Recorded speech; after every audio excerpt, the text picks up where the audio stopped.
সবাই কেমন আছো? আমিও ভালো আছি। অনেক দিন পর তোমাদের সাথে আবার নতুন একটা ভিডিও নিয়ে দেখা। সকালবেলা উঠে প্রথমে ছেলেদের ব্রেকফাস্ট করালাম, তারপর ওদের স্নান করালাম।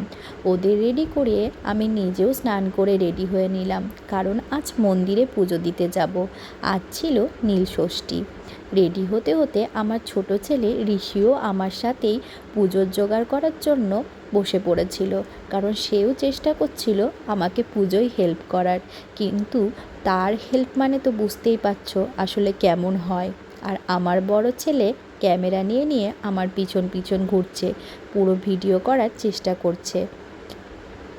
তারপর আমি শাড়ি পরে ফুললি রেডি হয়ে নিলাম। এটাও আমার বড় ছেলেই ভিডিও করেছে। রেডি হওয়ার পরে আমি আমার দুই ছেলেকে নিয়ে বাড়ির শিব ঠাকুরকে জল দিয়ে নিলাম। আর আমার বড় ছেলে তো ভীষণ ঠাকুর ভক্ত।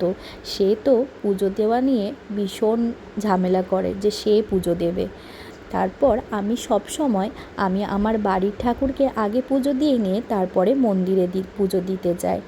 তারপর আমি আমার ফ্ল্যাটের বান্ধবী সোনালি আর আমার দুই ছেলেকে নিয়ে আমাদের ফ্ল্যাটের সামনের মন্দিরে পুজো দিতে গেলাম। সেখানে আমরা কিছুক্ষণ ওয়েট করে শিব ঠাকুর আর মা কালীকে পুজো দিয়ে নিলাম।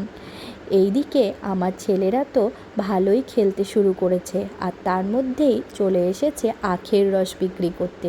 আর আখের রস খাওয়ার জন্য তো তারা আবদার শুরু করে দিয়েছে। যাই হোক, ওদেরকে আখের রস দিয়ে আমিও এদিকে পুজো দিয়ে নিলাম। তারপর মাঝখানে সুপর্ণাও এসে জয়েন করলো পুজো দেওয়ার জন্য।